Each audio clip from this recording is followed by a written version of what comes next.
علم عطا کیا ہے کہ وہ غیب کی باتیں نہیں بتا سکتے ہیں. دیوار کے پیچھے کیا ہو رہا ہے, 1 کلومیٹر کی دوری پر کیا ہو رہا ہے, دوسرے ملک میں کیا ہو رہا ہے, اللہ کے نبی بتا سکتے ہیں. آپ کے گھر میں کیا بن رہا ہے, آپ کیا کھا کر کے آئے ہیں, یہ اللہ کے رسول بتا دیا کرتے ہیں, کیونکہ اللہ تبارک و تعالیٰ نے اپنے نبی کو غیب کا علم عطا فرمایا ہے. تو صحابی نے عرض کیا یا رسول اللہ میری اونٹنی مل نہیں رہی ہے, میں نے کافی تلاش کیا لیکن اونٹنی مل نہیں رہی ہے.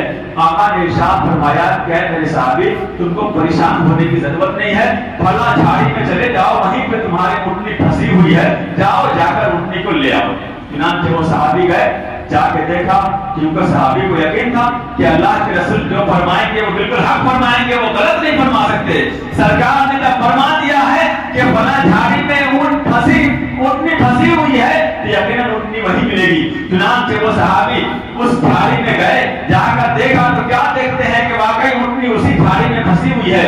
اونٹنی کو لیا, واپس آ گئے. اب جب سفر شروع ہوا, صحابہ کرام جب چلنے لگے تو اس پیارے صحابی نے ایک دوسرے سے کہنا شروع کیا کہ واہ, اللہ تبارک و تعالیٰ نے اپنے نبی کو کتنا غیب کا علم عطا فرمایا ہے کہ میری اونٹنی گم ہو گئی تھی, میں نے کافی تلاش و جستجو کیا لیکن وہ ملی نہیں. بارگاہ رسول میں نے عرض کیا تو آقا نے فرما دیا کہ تمہاری اونٹنی فلاں جھاڑی میں ہے. گیا تو واقعی میری اونٹنی وہاں جھاڑی میں پھنسی ہوئی تھی. اتنا سننا تھا کہ انہی لوگوں میں ایک ایسا انسان بھی تھا جس کے زبان پر تو ایمان, جس کے زبان پر تو کلمہ تھا لیکن دل میں کفر چھپا ہوا تھا. وہ بول پڑا کہ واہ, محمد غیب بھی جانتے ہیں. سرکار کی شان پہ گستاخی کرتے ہوئے اس نے کہا کہ واہ, محمد غیب بھی جانتے ہیں, یہ کب سے غیب جاننے لگے. جیسے ہی اس نے یہ بات کہی صحابہ کرام نے ڈانٹنا پھٹکارنا شروع کیا. جیسے ہی صحابہ کرام نے ڈانٹنا شروع کیا تو اب اس نے بہانہ بنانا شروع کر دیا. کہا کہ ارے آپ لوگ بیکار کے غصہ ہو رہے ہیں, میں حضور کی شان میں گستاخی کی غرض سے ایسا نہیں بولا تھا, میں تو ایسے ہی بول دیا کہ اگر بولیں گے نہیں تو راستہ کیسے کٹے گا. تو ہم لوگ بات کرتے ہوئے جا رہے تھے, ہماری زبان پہ بات آ گئی, ہم نے کہہ دیا, ہم سرکار کی شان میں گستاخی کے لیے یہ نہیں کہہ رہے تھے. اس نے بہانہ بازی شروع کر دیا.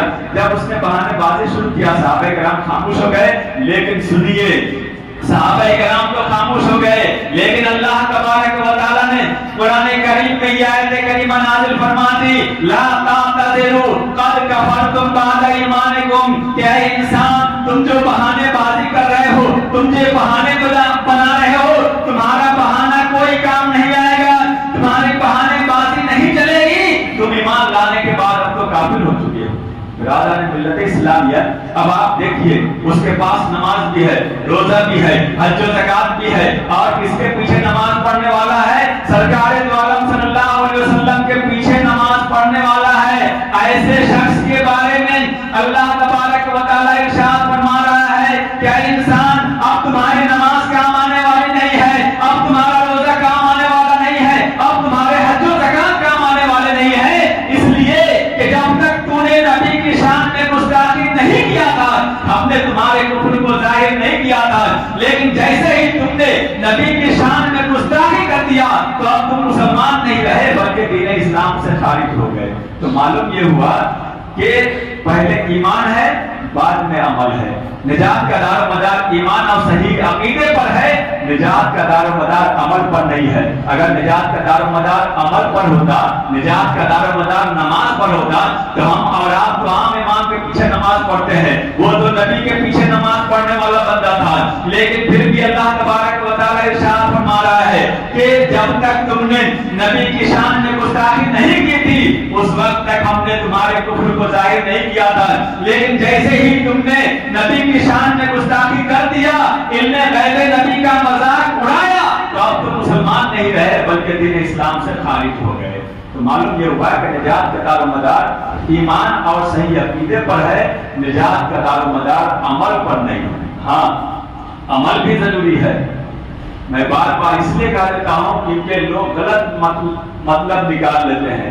لوگ یہی مطلب کوئی ایسا مطلب نکال لیتا ہے کہ کہتا ہے کہ ارے حضرت نے تو کہا ہے کہ خالی ایمان چاہیے، عمل کی کوئی ضرورت نہیں ہے، لیکن میرے کہنے کا یہ مطلب نہیں ہے کہ صرف ایمان چاہیے نماز کی ضرورت نہیں ہے، میرے کہنے کا یہ بھی مطلب نہیں ہے کہ صرف ایمان چاہیے روزہ اور حج و زکات کی ضرورت نہیں ہے، حج و زکات کی بھی ضرورت ہے، نماز اور روزے کی بھی ضرورت ہے، اعمال صالحہ کی بھی ضرورت ہے، لیکن یہ سب کب ہے؟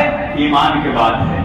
ایمان اگر سلامت ہے تو ہماری نماز بھی کام کی ہے، روزے بھی کام کے ہیں، حج و زکات بھی کام کے ہیں، اور اگر ایمان سلامت نہیں ہے تو نہ تو نماز کام آئے گی، نہ ہی روزہ کام آئے گا، نہ ہی حج و زکات کام آئیں گے۔ برادران ملت اسلامیہ، معلوم یہ ہوا کہ نجات کا دار و مدار ایمان پر ہے، صحیح عقیدے پر ہے، نجات کا دار و مدار عمل پر نہیں ہے۔ پہلے ایمان اور عقیدہ ہے، بعد میں عمل ہے۔ آئیے میں آپ کو بتاؤں حضرت عمر فاروق اعظم رضی اللہ تعالیٰ عنہ کا واقعہ، سرکار دو عالم صلی اللہ علیہ وسلم کے زمانے کا واقعہ ہے۔ ایک مرتبہ ایک یہودی اور ایک مسلمان، جو اپنے آپ کو مسلمان کہتا تھا لیکن دل میں کفر چھپا ہوا تھا، یہ دونوں میں جھگڑا ہو گیا پانی لینے کے بارے میں۔ مسلمان کہتا تھا کہ پانی لینے کی باری ہماری ہے، وہ یہودی کہتا تھا کہ پانی لینے کی باری میری ہے۔ اب دونوں میں جب جھگڑا ہو گیا تو اس مسلمان نے کہا کہ دیکھو ہم لوگوں کو جھگڑا کرنے سے کوئی فائدہ نہیں ہے، زمانہ نبی کا ہے، چلو نبی کی بارگاہ میں جاتے ہیں، وہ جن کے حق میں فیصلہ کر دیں گے ان کو ماننا پڑے گا۔ وہ یہ سوچ رہا تھا کہ ہم مسلمان ہیں تو معاذ اللہ نبی ہمارے ہی حق میں فیصلہ کریں گے۔ وہ یہی سوچ کے اس نے کہا کہ چلو نبی کی بارگاہ میں چلتے ہیں، نبی جن کے حق میں فیصلہ کر دیں گے ان کو ماننا پڑے گا۔ یہودی نے کہا کہ ٹھیک ہے، اگر وہ اللہ کے نبی ہیں تو میرا یہ عقیدہ ہے کہ جو بھی اللہ کا نبی ہوگا وہ غلط فیصلہ ہرگز نہیں دے سکتا۔ چنانچہ دونوں چلے بارگاہ رسول میں، مسلمان بھی چلا یہودی بھی چلا، دونوں بارگاہ رسول میں پہنچے۔ آقا نے پوچھا کہ کیا بات ہے؟ دونوں نے اپنا اپنا مقدمہ پیش کیا۔ مسلمان کہا کہ پانی لینے کی باری میری ہے، یہودی کہا ہے پانی لینے کی باری میری ہے۔ سرکار نے دونوں کے مقدمات کو سنا، سننے کے بعد یہ فیصلہ دیا کہ اے مسلمان، آج پانی لینے کی باری تمہاری نہیں ہوگی بلکہ آج پانی لینے کی باری اس یہودی کی ہے۔ اب وہ مسلمان سوچ میں پڑ گیا کہ ارے میں تو یہ سوچ کر کے نبی کے پاس آیا تھا کہ میرے حق میں فیصلہ ہوگا، لیکن فیصلہ اس یہودی کے حق میں ہو گیا۔ چنانچہ وہ غصے میں دلگلا اٹھا، اس نے یہودی سے کہا کہ اے انسان، یہ اللہ کے نبی ہیں، پتہ نہیں کس عالم محمیت میں تھے، اس لیے انہوں نے ایسا فیصلہ دے دیا ہے، معاذ اللہ۔ چلو عمر کی بارگاہ میں چلتے ہیں، عمر فاروق اعظم اچھا فیصلہ سنائیں گے۔ برادران ملت اسلامیہ، اب وہ یہودی کہہ رہا ہے کہ چلو میں اس کے لیے بھی تیار ہوں، اس لیے کہ جس طریقہ سے نبی غلط فیصلہ نہیں دے سکتا ویسے ہی نبی کا صحابی بھی غلط فیصلہ نہیں دے سکتا ہے۔ چنانچہ دونوں فاروق اعظم کی بارگاہ میں پہنچے۔ فاروق اعظم نے پوچھا کہ کیسے آنا ہوا؟ مسلمان نے کہا کہ حضرت فیصلہ لینے کے لیے آئے ہیں کہ ہمارا پانی لینے کی باری میری ہے یا پانی لینے کی باری اس کی ہے۔ پوچھا کہ ارے زمانہ نبی کا ہے، اب میرے پاس فیصلہ لینے کے لیے آ گیا۔ آج کل کا انسان ہوتا ہے تو سوچتا کہ چلو ان کے رہتے ہوئے میرے پاس بھی لوگ آ رہے ہیں، لیکن حضرت عمر فاروق اعظم کو دیکھیے، حضرت عمر فاروق اعظم فرما رہے ہیں کہ اے انسان، یہ نبی کا زمانہ ہے، نبی کے ہوتے ہوئے تم میرے پاس کیسے فیصلہ لینے کے لیے آ گئے؟ تو اس یہودی نے کہا کہ حضرت ہم لوگ نبی کے پاس گئے تھے۔ عمر فاروق اعظم نے پوچھا کہ وہاں کیا ہوا؟ اس یہودی نے کہا کہ اس حضور نے میرے حق میں فیصلہ سنا دیا تو یہ مجھے آپ کی بارگاہ میں لے کر کے آیا ہے۔ حضرت عمر فاروق اعظم سمجھ گئے کہ یہ انسان نبی کے فیصلے پر راضی نہیں ہے۔ چنانچہ کہا کہ ٹھیک ہے رکو، میں ابھی فیصلہ کر دیتا ہوں۔ چنانچہ اپنے گھر کے اندر گئے، تلوار کو نیام سے باہر نکالا، باہر آئے اور اس مسلمان کا سر دم سے الگ کر دیا۔ برادران ملت اسلامیہ، اس مسلمان کی غلطی کیا تھی؟ اس مسلمان کے پاس تو نماز بھی تھی، اس مسلمان کے پاس تو روزہ بھی تھا، اس مسلمان کے پاس تو حج و زکات بھی تھے، لیکن پھر بھی جیسے ہی یہ معلوم ہوا کہ نبی کے فیصلے سے یہ انسان راضی نہیں ہے، حضرت عمر فاروق اعظم نے اس کا سر دم سے الگ کر دیا۔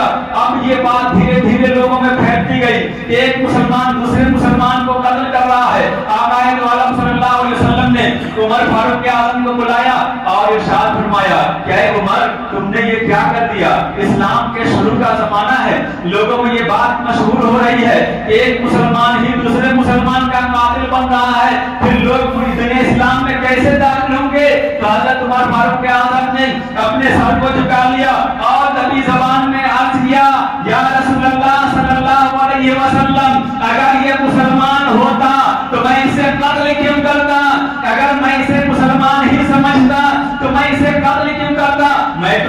اپنے گلے سے لگاتا، اپنے سینے سے لگاتا، میں اس کا احترام کرتا، میں اس کی تعظیم کرتا. یا رسول اللہ صلی اللہ علیہ وسلم، کوئی انسان مسلمان ہی نہیں ہو سکتا جو آپ کے فیصلے کو نہیں مانے. یا رسول اللہ صلی اللہ علیہ وسلم، اگر میں اسے مسلمان سمجھتا تو اس کا قاتل کیوں ہوتا؟ یا رسول اللہ، یہ ہرگز مسلمان نہیں ہے، اس لیے کہ اس نے آپ کے فیصلے کو نہیں مانا ہے. جو آپ کا فیصلہ نہیں مانے وہ ہرگز مسلمان نہیں ہو سکتا ہے. برادران ملت اسلامیہ، معلوم ہے اللہ تبارک و تعالیٰ نے حضرت عمر فاروق اعظم ہی کے الفاظ میں قرآن کریم میں آیت کریمہ نازل فرما دی. وَلَا رَبِّكَ لَا يُؤْمِنُونَ حَتَّى يُحَكِّمُوكَ فِيمَا شَجَرَ بَيْنَهُمْ ثُمَّ لَا يَجِدُوا فِي أَنفُسِهِمْ حَرَجًا مِّمَّا قَضَيْتَ وَيُسَلِّمُوا تَسْلِيمًا. اللہ نے ارشاد فرما دیا کہ اے محبوب، تیرے رب کی قسم، جو تمہارے فیصلے کو نہیں مانے، جب تک کہ کوئی انسان تمہارے فیصلے کو نہیں مانے وہ ہرگز مسلمان نہیں ہو سکتا. تیرے رب کی قسم، وہ انسان اس وقت تک مسلمان نہیں ہو سکتا جب تک کہ آپس کے معاملے میں تجھے حاکم نہ بنا لے، تمہیں فیصل نہ بنا لے، اور جو تم فیصلہ فرما دو جب تک کہ اسے جی سے نہیں مان لے اور اسے تسلیم نہ کر لے وہ ہرگز مسلمان ہو ہی نہیں سکتا. تو برادران ملت اسلامیہ، دیکھا آپ نے، اس کے پاس نماز بھی ہے، روزہ بھی ہے، حج و زکات بھی ہے، سب کچھ ہے، لیکن ایمان سلامت نہیں ہے. نبی کے فیصلے کو نہیں مانا، ایمان ہاتھ سے چلا گیا. عمر فاروق اعظم نے اس کا سر تن سے الگ کر دیا. تو اسی لیے میں نے کہا کہ نجات کا دار و مدار ایمان اور صحیح عقیدے پر ہے، نجات کا دار و مدار عمل پر نہیں ہے. یقیناً عمل ہمارے لیے ضروری ہے، اس لیے کہ اسلام کی بنیاد 5 چیزوں پر ہے. سب سے پہلی چیز ایمان ہے. ایمان کے بعد یہ سارا کچھ ہے. پہلے ایمان، بعد میں روزہ، بعد میں نماز، بعد میں حج، بعد میں زکات. کوئی الٹا کرنا چاہے کہ ایمان نہیں لائے پہلے نماز پڑھے، ایمان نہیں لائے پہلے روزہ رکھے، ایمان نہیں لائے پہلے حج کرے، ایمان نہیں لائے پہلے زکات ادا کرے، تو اس سے کوئی فائدہ ہونے والا نہیں. ہاں، پہلے ایمان لایا، ایمان اس کا محفوظ ہے، ایمان سلامت ہے، عقیدہ صحیح ہے، تو اب وہ نماز پڑھے گا تو اس کی نماز کام آئے گی. اب وہ روزہ رکھے گا، اس کا روزہ کام آئے گا. اب وہ حج کرے گا، اس کا حج کام آئے گا. اب وہ زکات ادا کرے گا تو اس کے زکات کام آئیں گے. تو برادران ملت اسلامیہ، پہلے ایمان ہے. اب ہمیں یہ سمجھنا ہے کہ ایمان کہتے کسے؟ تو ایمان کی تعریف علماء کرام نے یہ کی ہے، وہ تصدیق بما جاء به النبی صلی اللہ علیہ وسلم. نبی کریم صلی اللہ علیہ وسلم جو کچھ بھی لے کر کے آئے اس خاکدان گیتی پر، ان ساری چیزوں کے ماننے کا نام ایمان. صرف جاننا نہیں. یہ نہیں کہ ہم جان رہے ہیں کہ نماز فرض ہے لیکن مان نہیں رہے ہیں تو معاذ اللہ مسلمان نہیں ہو سکتے. کوئی جان رہا ہے کہ روزہ رمضان کا روزہ فرض ہے لیکن مانتا نہیں ہے تو مسلمان نہیں ہو سکتا. کوئی جان رہا ہے کہ مالدار پہ زکات فرض ہے لیکن مانتا نہیں ہے تو وہ مسلمان نہیں ہو سکتا ہے. تو ایمان نام ہی ہے ماننے کا. نبی کریم صلی اللہ علیہ وسلم جو کچھ بھی لے کر کے آئے ان تمام چیزوں کے ماننے کا نام ایمان ہے. نبی نماز لے کر کے آئے، نماز کے ماننے کا نام ایمان ہے. نبی روزہ لے کر کے آئے، روزہ کے ماننے کا نام ایمان ہے. نبی حج و زکات لے کر کے آئے، حج و زکات کے ماننے کا نام ایمان ہے. اچھا، ایک چیز آپ سمجھ لیجئے، ایک ہے نماز نہ پڑھنا اور ایک ہے نماز کا انکار کرنا. انکار کرنے سے کافر ہوتا ہے، نہ پڑھنے سے کافر نہیں ہوتا ہے. بہت سارے بندے ہیں جو نماز نہیں پڑھتے ہیں لیکن ان کو ہم کافر نہیں کہہ سکتے. ہاں، جو نماز کا انکار کرے کہ معاذ اللہ نماز فرض نہیں ہے، وہ بندہ مسلمان نہیں ہو سکتا ہے. تو ایمان نام ہے ماننے کا. نماز فرض ہے، اس کو ہم دل سے مانیں تب مسلمان. حج و زکات، روزے، یہ سب فرض ہیں، اس کو مانیں تب مسلمان.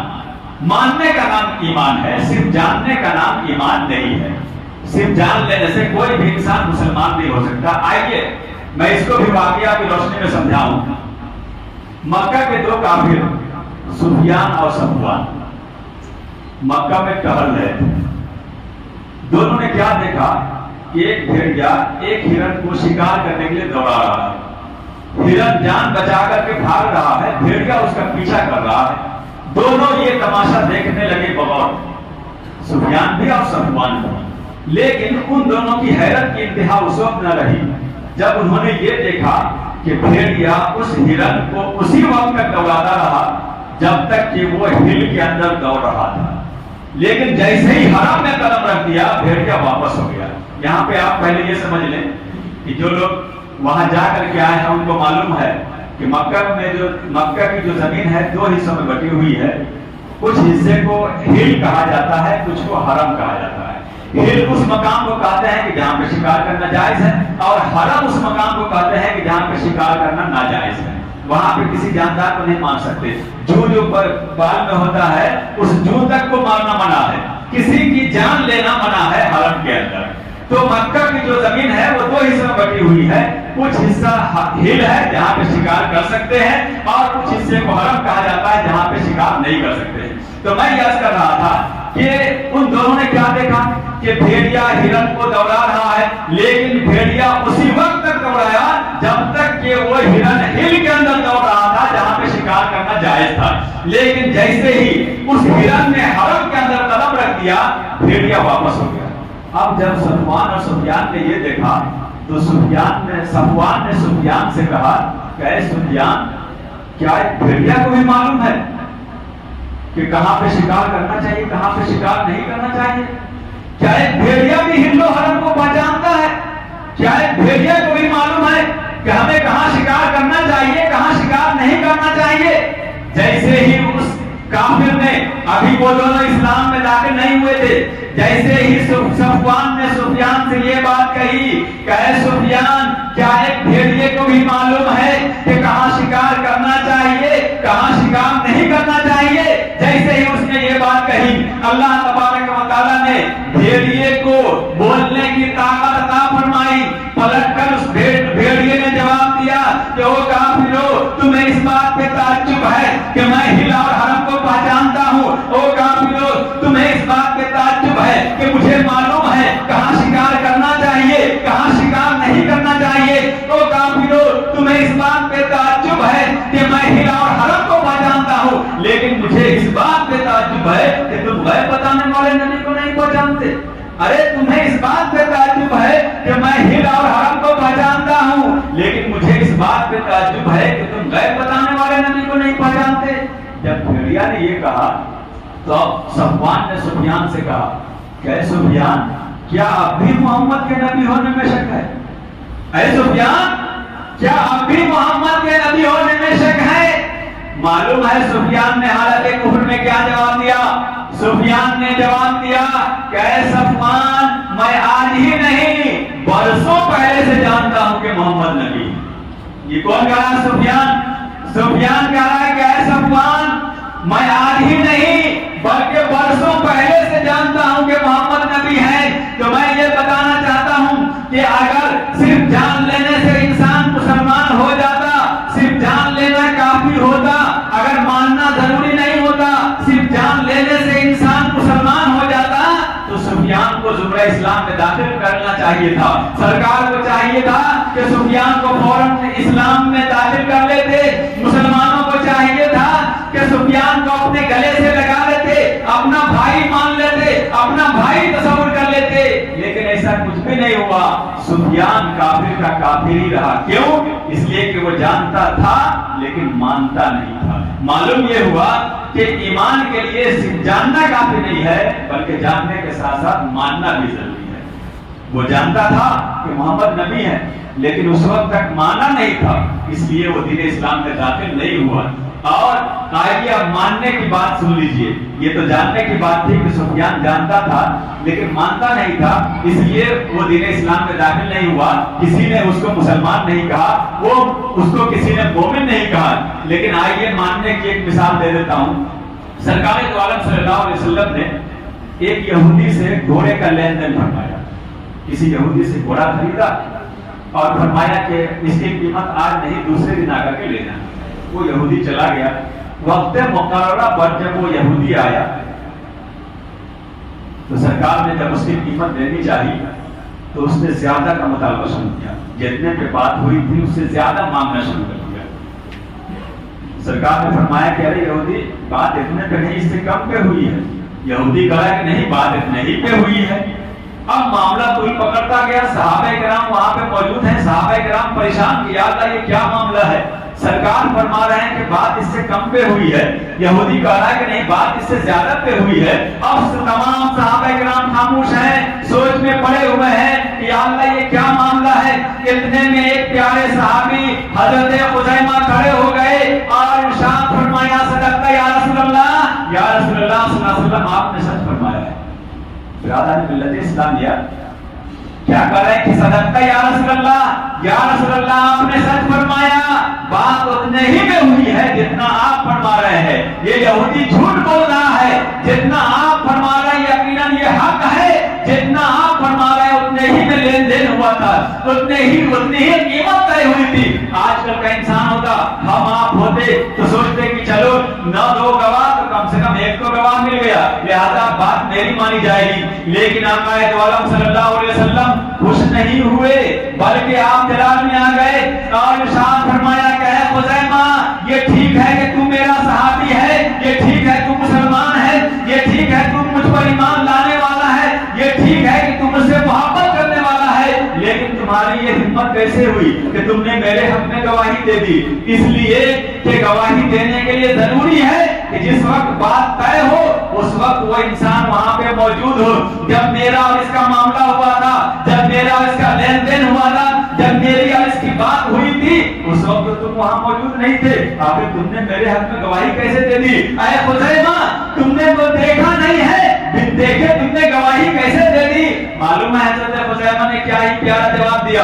حضرت خزیمہ نے اپنے سر کو جھکا دیا اور دبی زبان میں بارگاہ رسول نے عرض کیا، یا رسول اللہ صلی اللہ علیہ وسلم یقیناً جس وقت آپ کا اس کا لین دین ہوا تھا میں وہاں پہ موجود نہیں تھا، میں نے دیکھا نہیں ہے کہ بات کتنے میں طے ہوئی ہے، لیکن یا رسول اللہ صلی اللہ علیہ وسلم اگر ہر معاملہ دیکھنے ہی پہ ہوتا تو آپ نے کہا جنت ہم دیکھے نہیں مگر ایمان لائے، آپ نے کہا دوزخ ہم دیکھے نہیں مگر ایمان لائے، آپ نے کہا پلسرات ہم دیکھے نہیں مگر ایمان لائے، آپ نے کہا خدا ہم دیکھے نہیں مگر ایمان لائے۔ یا رسول اللہ صلی اللہ علیہ وسلم جب ہم اتنی بڑی بڑی چیزوں کو بن دیکھے مان سکتے ہیں تو ایک گھوڑے کے لین دین کو کیوں نہیں مان سکتے؟ یا رسول اللہ صلی اللہ علیہ وسلم اب ہمارا معاملہ ہمارے دیکھنے پہ نہیں رہ گیا ہے بلکہ آپ کے مان لینے پہ رہ گیا ہے، آپ کہتے چلے جائیں اور ہم مانتے چلے جائیں۔ سبحان اللہ۔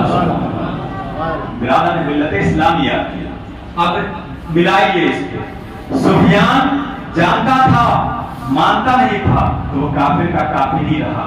حضرت خزیمہ جانتے نہیں ہیں کہ بات کتنے پہ ہوئی ہے، یہ معلوم نہیں ہے کہ سرکار اور یہودی کے درمیان میں کیا بات ہوئی ہے، یہ جانتے نہیں ہیں، لیکن سرکار کی بات کو مان لیا تو ماننے کا انعام کیا ملا معلوم ہے؟ آقا دو عالم صلی اللہ علیہ وسلم خوش ہو گئے اور خوش ہو کر کے اعلان کیا کہ اے مسلمانوں بغور سن لو، اسلام کا یہ دستور ہے، اسلام کا یہ قانون ہے کہ گواہی کے لیے کم سے کم 2 مردوں کا ہونا ضروری ہے، اور اگر 2 مرد نہ مل سکے تو کم سے کم 1 مرد اور 2 عورتوں کا ہونا ضروری ہے۔ لیکن یاد رکھو یہ جو خزیمہ ہے اگر کسی کے حق میں اکیلے بھی گواہی دے دے تو اس کی گواہی قابل قبول ہو۔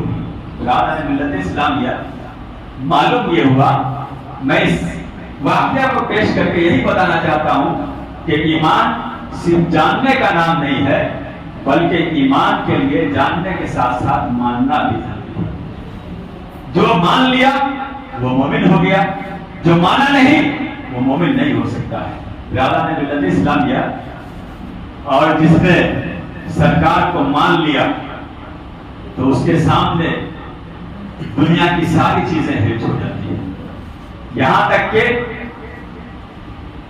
ایمان کے مقابل میں اگر اپنا بیٹا ہی آ جائے تو بھی مومن یہ نہیں دیکھتا کہ یہ میرا بیٹا ہے بلکہ یہ دیکھتا ہے کہ یہ نبی کا دشمن ہے۔ آئیے حضرت صدیق اکبر کا واقعہ سن لیجئے۔ حضرت ابوبکر صدیق رضی اللہ تعالیٰ عنہ جب بھی جنگ ہوتی تھی تو مسلمان کی طرف سے آپ جنگ میں شریک ہوا کرتے تھے۔ ایک مرتبہ کیا ہوا کہ حضرت بکر صدیق رضی اللہ تعالیٰ عنہ دین اسلام میں تو شروع ہی میں داخل ہو گئے تھے. مردوں میں سب سے پہلے ایمان لانے والے حضرت بکر صدیق رضی اللہ تعالیٰ عنہ ہی ہیں. ان سے پہلے کوئی بھی مرد دین اسلام میں داخل نہیں ہوا تھا. حضرت بکر صدیق رضی اللہ تعالیٰ عنہ سرکار سے بے انتہا محبت کرتے تھے. ایسی محبت کہ ایک مرتبہ جب چل رہے تھے سرکار کے ساتھ میں تو کبھی سرکار کے آگے جا رہے ہیں, کبھی سرکار کے پیچھے آ رہے ہیں, کبھی سرکار کے دائیں جاتے ہیں, کبھی سرکار کے بائیں جاتے ہیں. آقا نے پوچھا کہ ابو بکر صدیق یہ کیا معاملہ ہے, کبھی تم میرے آگے جاتے ہو, کبھی پیچھے آتے ہو, کبھی دائیں جاتے ہو, کبھی بائیں آتے ہو, اب یہ معاملہ کیا ہے؟ تو حضرت ابو بکر صدیق رضی اللہ تعالیٰ عنہ نے جواب دیا کہ یا رسول اللہ صلی اللہ علیہ وسلم, جب مجھے یہ اندیشہ ہوتا ہے کہ کہیں دشمن آپ پہ آگے سے نہ حملہ کرے تو میں آپ کے آگے چلا جاتا ہوں. جب مجھے یہ خوف ہوتا ہے کہ کہیں دشمن آپ پہ پیچھے سے نہ حملہ کرے تو میں آپ کے پیچھے چلا جاتا ہوں. جب مجھے یہ اندیشہ ہوتا ہے کہ دشمن کہیں آپ کے دائیں یا بائیں سے نہ حملہ کر دے تو میں آپ کے دائیں اور بائیں چلا جاتا ہوں. یہ ہے ابو بکر صدیق رضی اللہ تعالیٰ. تو سب سے پہلے دین اسلام میں داخل ہوئے تھے. ایک وقت کیا ہوا کہ ایک جنگ ہوئی جب مسلمان اور کفار کے درمیان میں, تو باپ تو مسلمان حضرت ابو بکر صدیق اور ان کا لڑکا عبد الرحمن اس وقت وہ دین اسلام میں داخل نہیں ہوئے, تو وہ کافر کی طرف سے جنگ کر رہے تھے. ایک مرتبہ کیا ہوا, جنگ ختم ہونے کے بعد جب عبد الرحمن دین اسلام میں داخل ہو گئے تو دیکھا کہ ابا حضور کافی خوش نظر آ رہے ہیں. تو ابا کے پاس گئے اور کہا کہ ابا حضور میں آپ کو ایک بات بتانا چاہتا ہوں. کہا کہ بتاؤ کیا بات ہے. کہا کہ معلوم ہے وہ بات کیا ہے. کہا کہ نہیں بتاؤ. حضرت عبد الرحمن نے کہا کہ ایک جنگ میں آپ مسلمان کے ساتھ تھے, ہم کافر کے ساتھ تھے, اس لیے کہ ہم دین اسلام میں داخل نہیں ہوئے تھے. ایک وقت ایسا آیا کہ میں ایک انسان پر قابض ہو گیا. میں چاہتا تھا اس کی گردن اڑا دیتا, لیکن جیسے ہی میں اس کے قریب پہنچا تو کیا دیکھتا ہوں کہ یہ کوئی اور نہیں ہے بلکہ آپ میرے باپ ہیں, اس لیے میں نے تلوار کو ہٹا دیا. معلوم ہے حضرت ابو بکر صدیق نے کیا کہا. حضرت ابو بکر صدیق نے کہا کہ اے میرے بیٹے, تم نے تو یہ سوچ کر کے تلوار کو ہٹا لیا تھا کہ میں تیرا باپ تھا, لیکن یاد رکھو اس وقت اگر تم میری تلوار کی زد میں آ جاتا تو میں یہ نہیں دیکھتا کہ تم میرا بیٹا ہے, بلکہ میں یہ دیکھتا کہ تم غدار رسول ہے. برادران ملت اسلامیہ, جو جس کے پاس کامل ایمان ہو جائے تو وہ سامنے میں یہ نہیں دیکھتا ہے کہ میرا بیٹا ہے, بلکہ یہ دیکھتا ہے کہ یہ رسول کا چاہنے والا ہے یا نہیں, اللہ اس کے رسول سے محبت کرنے والا ہے یا نہیں. اگر اللہ اس کے رسول سے محبت کرنے والا ہے تب تو اپنا ہے, اور اگر اللہ اس کے رسول سے محبت کرنے والا نہیں ہے تو وہ اپنا نہیں ہے. تو بہرحال اللہ تبارک و تعالیٰ کی بارگاہ میں دعا ہے کہ اللہ تبارک و تعالیٰ ہم تمام مسلمانوں کو اللہ اس کے رسول سے سچی محبت کرنے کی توفیق عطا فرمائے. آمین. وآخر دعوانا الحمدللہ رب العالمین.